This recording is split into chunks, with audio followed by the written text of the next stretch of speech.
Hello guys! Magandang araw sa inyong lahat. Sana nasa mabuti kayong kalagayan. At for today's video guys, nagluluto pala ako dito ng nilagang pata baboy. So isi-share ko sa inyo guys kung paano ko ito niluto. Ang aking nilagang pata baboy recipe. So panoorin nyo guys.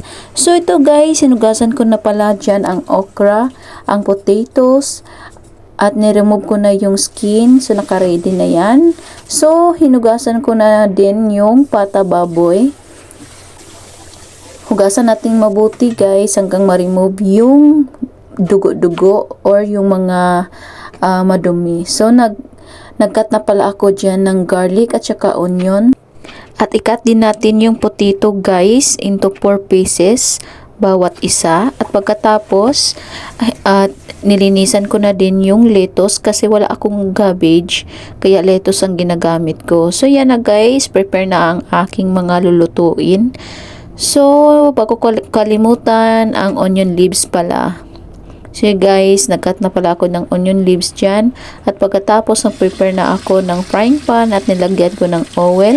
At pagkatapos, i-fry natin yung pata baboy.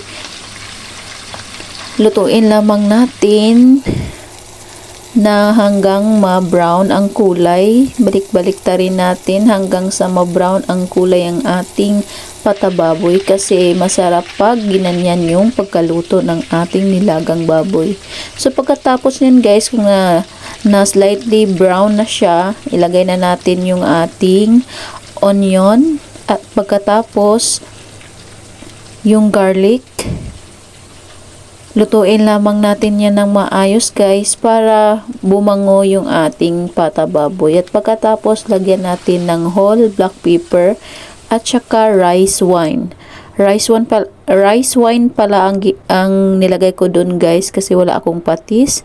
At naglagay na pala ako dyan ng 4 cups of water at saka dahon ng sibuyas. At pagkatapos guys, kapag kumulo na ang ating nilagang baboy, kunin lamang natin yung mga sebo para maganda yung kanyang sabaw. So yan guys, after 45 minutes, ilagay na natin yung ating potato at saka chili. Yan, i-mix lang natin ng dahan-dahan at lutuin natin ng 10 minutes. After 10 minutes guys, yan na. Nakulangan ako sa sabaw kaya nagdagdag ako ng tubig.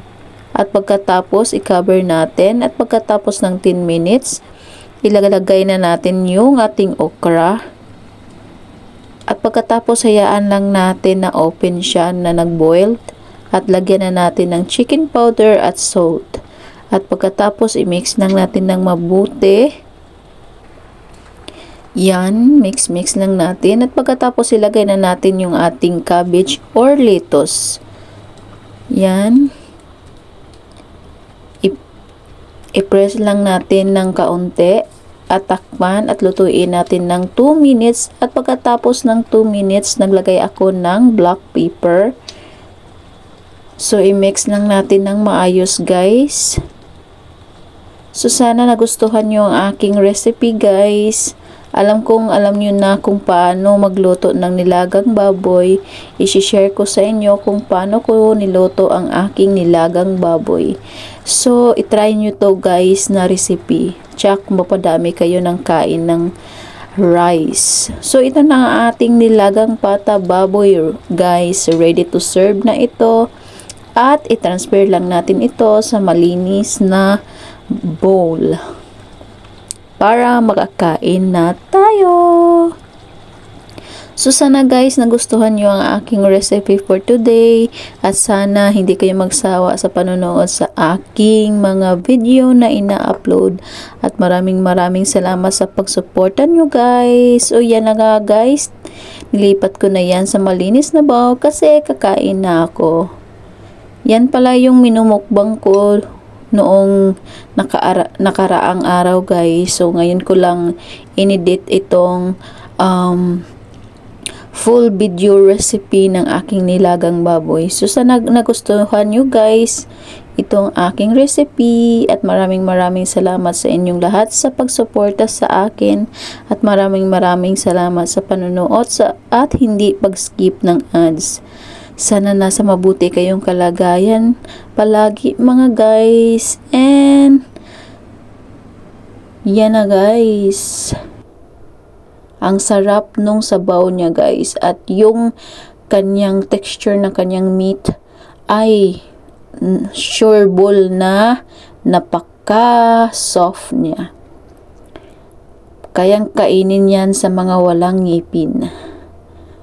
So yan na guys, thank you for watching and God bless all.